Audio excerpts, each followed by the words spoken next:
Hello student.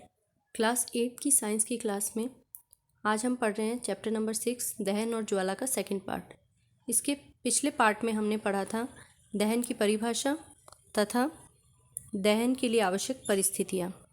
ईंधन के बारे में भी हमने थोड़ा बहुत जानकारी ले ली थी। आज के पार्ट में आपको पढ़ना है माचिस का इतिहास, माचिस किस तरह से बनाई गई। तो माचिस का इतिहास बहुत ही ज़्यादा पुराना है। 5000 से भी अधिक वर्ष पूर्व, 5000 बहुत समय, लंबा समय है, उससे भी अधिक समय पूर्व प्राचीन मिस्र में कहाँ हुआ था? एक्चुअल में मिस्र में हुआ था। गंधक में डुबोए गए चीड़ की लकड़ी के छोटे टुकड़े माचिस की तरह उपयोग किए जाते थे। गंधक यानी सल्फर। तो सल्फर जो है ज्वलनशील पदार्थ है और इसका चीड़ के वृक्ष की जो लकड़ी होती थी उसके छोटे छोटे टुकड़े करके उसमें गंधक में उसको डुबोया जाता था और उसको माचिस की तरह उपयोग में लिया जाता था। आधुनिक निरापद माचिस का विकास लगभग 200 वर्ष पूर्व हुआ था। वो तो बहुत पुरानी टेक्निक थी और आज की जो आप माचिस देखते हैं वो तीली, उसका जो पुराना विकास हुआ है वो कम से कम 200 वर्ष पूर्व हुआ है। इसमें क्या क्या यौगिक होते हैं? एंटीमनी ट्राइसल्फाइड एक ज्वलनशील पदार्थ है और पोटेशियम क्लोरेट, ये दोनों जो पदार्थ है ये दोनों ज्वलनशील पदार्थ है और जब आपस में क्रिया करते हैं तो बहुत अधिक मात्रा में ऊष्मा उत्पन्न करते हैं। तो एंटीमनी ट्राइसल्फाइड और पोटेशियम क्लोरेट तथा श्वेत फास्फोरस, आपने धातु और अधातु में पढ़ा होगा कि फास्फोरस जो होता है वो बहुत ज्वलनशील पदार्थ है, जिसमें से श्वेत फास्फोरस जो है वो अत्यधिक ज्वलनशील है। तो एंटीमनी ट्राइसल्फाइड, पोटेशियम क्लोरेट और श्वेत फास्फोरस का मिश्रण, इन तीनों पदार्थों का मिश्रण कैसे लगाते थे? लकड़ी पर कुछ गोंद की सहायता से और स्टार्च को मिलाकर उसके साथ लकड़ी के साथ चिपका दिया जाता था और इस लकड़ी से बनी माचिस की तीली के सिरे पर लगा देते थे इस यौगिक को। जब इसे खुरदरी सतह पर रगड़ा जाता था तो घर्षण की ऊष्मा के कारण श्वेत फास्फोरस जो है वो प्रज्वलित हो उठता था, यानी वो जल जाता था। इससे माचिस की तीली का दहन प्रारंभ हो जाता था। परंतु एक्चुअल में श्वेत फास्फोरस, जैसा कि मैंने आपको बताया, बहुत ज़्यादा ज्वलनशील पदार्थ है। तो ये माचिस उद्योग में काम करने वाले व्यक्तियों को भी और साथ ही में माचिस का उपयोग करने वाले व्यक्तियों दोनों के लिए खतरनाक सिद्ध हुआ। तो आजकल निरापद जो माचिस के सिरे बनाए जाते हैं वो केवल एंटीमनी ट्राइसल्फाइड और पोटेशियम क्लोरेट लगा रहता है उसके अंदर, उसमें से श्वेत फास्फोरस को हटा दिया गया है।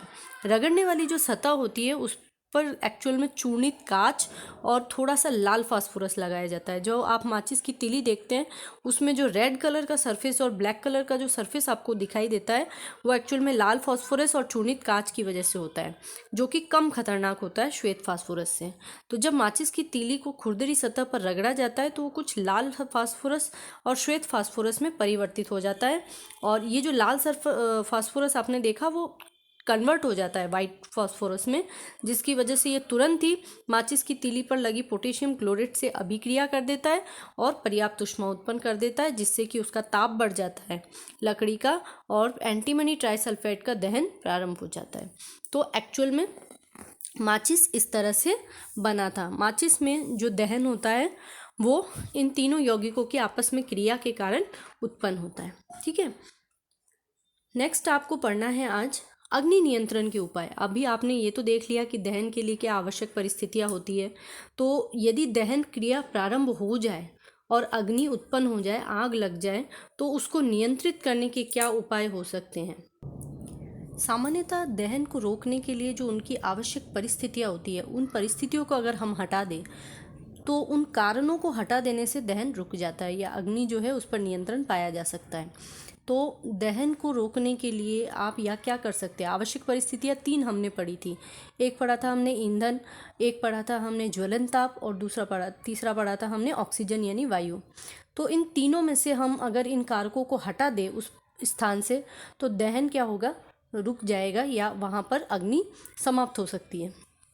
तो सामान्यतः क्या होता है, ईंधन को हटाना कभी कभी मुश्किल हो जाता है। जैसे कोई अगर घर में आग लगी है या कोई भवन में आग लगी है तो आप वो भवन पूरा का पूरा ईंधन की तरह कार्य कर रहा है, तो आप उस भवन को वहाँ से नहीं हटा सकते हो, तो ईंधन को हटाना वहाँ से संभव नहीं होगा।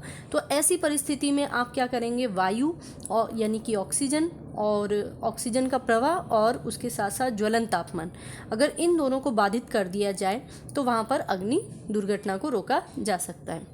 तो सामान्यतः अग्निशामक पदार्थ वे पदार्थ होते हैं जो कि अग्नि को रोकने में सहायक होते हैं। ठीक है, तो अब इन अग्निशामक पदार्थों में से सामान्यतः हम 3 प्रकार के अग्निशामक पदार्थों का उपयोग करते हैं, जल, रेत और कार्बन डाइऑक्साइड, जिसमें से सबसे प्रचलित जो अग्निशामक पदार्थ है वो जल है।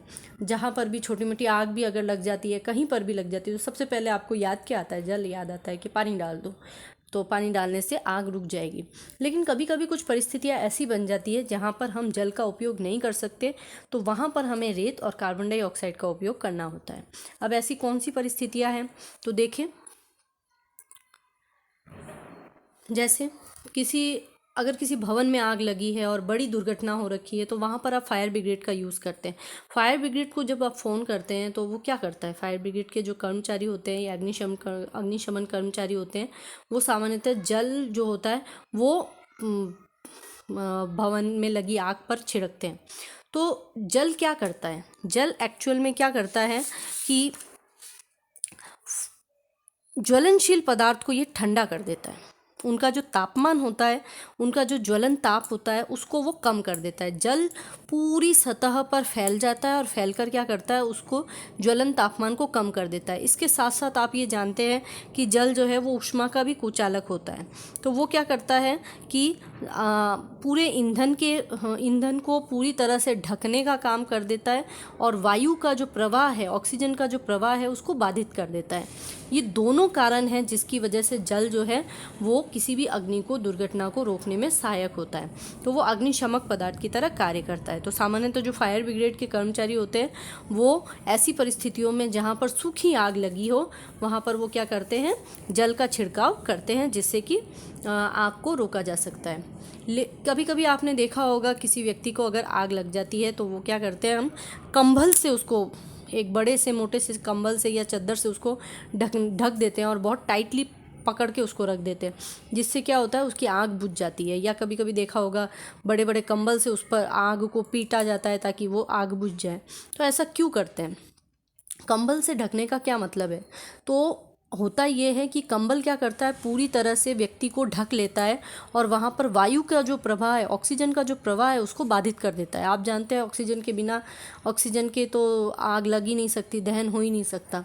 तो इसलिए क्या होता है कि वो पूरी तरह से वायु को प्रवाह को रोक दिया जाता है कंबल से ढकने के कारण, और वहाँ पर वो आग बुझ जाती है। इसी तरह से जब सूखे जंगलों में आग लग जाती है, आपने देखा होगा, सुना भी होगा समाचार पत्रों में, न्यूज़पेपर में, कि बड़े बड़े जंगलों में आग लग जाती है। ग्रीष्मकाल में क्या होता है कि जो पत्तियां होती है वो सूखी होती है और हवा जब चलती है तो वो आपस में टकराती है, जिसकी वजह से आग लग जाती है, चिंगारियाँ उत्पन्न होती हैं। तो इस तरह से बहुत बड़े क्षेत्र में जब जंगल में आग लगती है इस तरह की, तो बहुत बड़े क्षेत्र में नुकसान होता है और उस आग को रोकना भी बहुत कठिन होता है। तब आपने देखा होगा सामान्यतः हेलीकॉप्टर की सहायता से वहाँ पर पानी की बौछारें करी जाती है। कभी ऊपर से बहुत ऊंचाई के साथ पानी डाला जाता है। तो समय तो बहुत लगता है, लेकिन आग पर काबू पाया जा सकता है। तो इस तरह से ये तो 3 परिस्थितियां मैंने आपको बताई जिसमें जल का उपयोग करके क्या किया जा सकता है, या कंबल का उपयोग करके वायु के प्रवाह को रोककर हम क्या कर सकते हैं? अग्नि दुर्घटना को रोक सकते हैं, दहन को रोक सकते हैं। परंतु कुछ परिस्थितियां ऐसी होती है जहां पर आग को जल से रोका नहीं जा सकता या वायु के प्रवाह को रोककर नहीं रोका जा सकता। तो उस समय हम क्या करते हैं? जैसे कि बिजली से लगी हुई आग। जब बिजली से लगी हुई आग, विद्युत उपकरणों में जब आग लग जाती है या पेट्रोल या डीजल से जो आग लगती है, उस समय आपने कभी सोचा, किसी को देखा कभी जल डालकर उसको बुझाते हुए? कभी नहीं देखा होगा। ऐसा क्यों होता है? हम बिजली के उपकरणों में जब आग लग जाती है तो पानी क्यों नहीं डालते, और क्यों नहीं डालना जाना चाहिए? क्योंकि जल जो है वो विद्युत का, ऊष्मा का तो कुछ चालन होता है, लेकिन वो विद्युत का चालन करता है।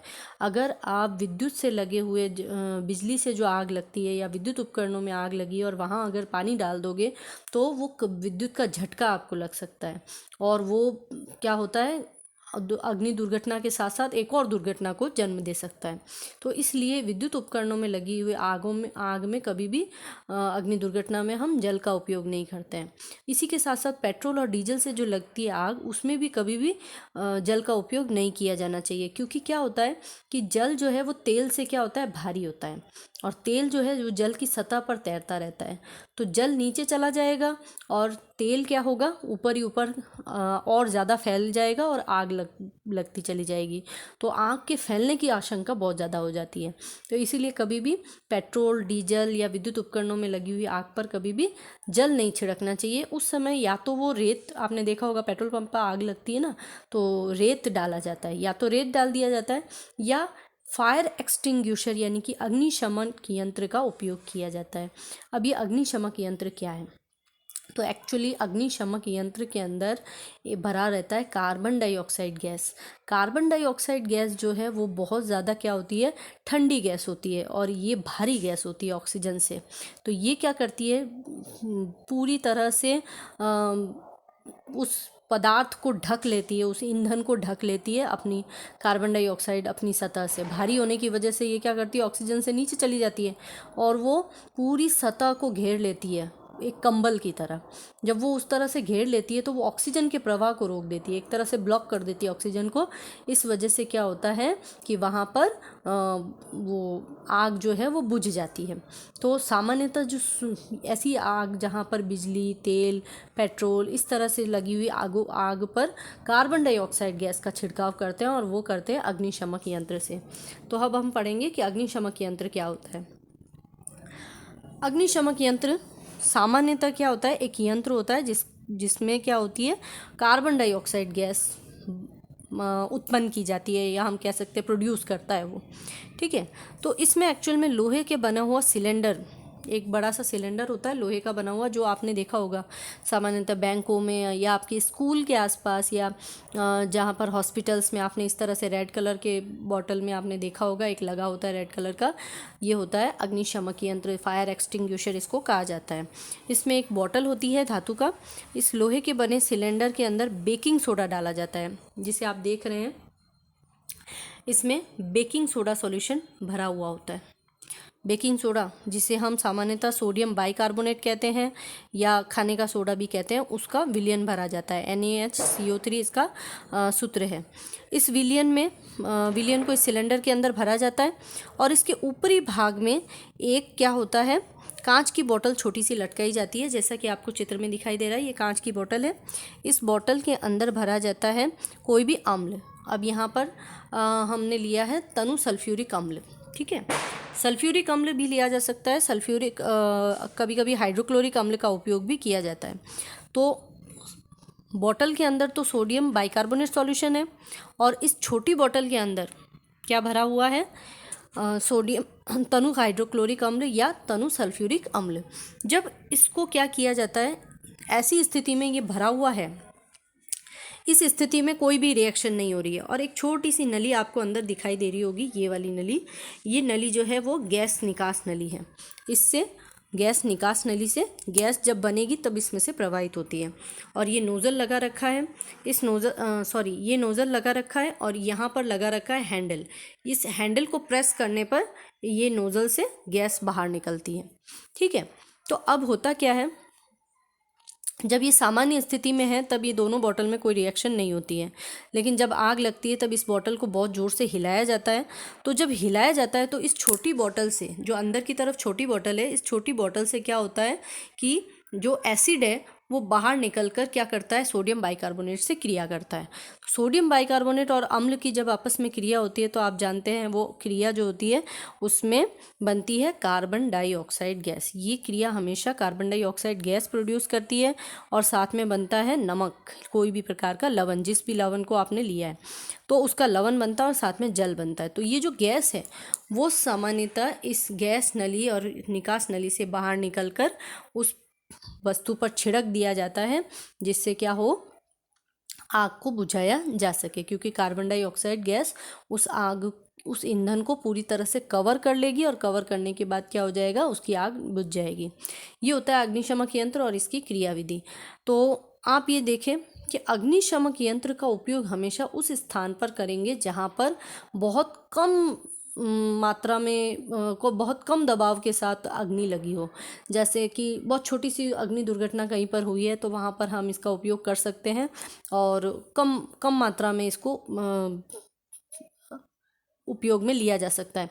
लेकिन अगर बड़ी अग्नि दुर्घटना है कहीं पर भी तो इसका उपयोग में लेना थोड़ा सा मुश्किल हो जाएगा, तब हमें फायर ब्रिगेड की आवश्यकता होगी। ठीक है, तो अग्निशमक यंत्र के द्वारा इस प्रकार से अग्नि को बुझाया जाता है। तो आज की वीडियो में हम इतना ही क्लियर करेंगे। इसके बाद की वीडियो में हम हमारी वीडियो में पढ़ेंगे नेक्स्ट टॉपिक इसका, जिसमें हम पढ़ेंगे दहन के प्रकार और ज्वाला के पार्ट्स।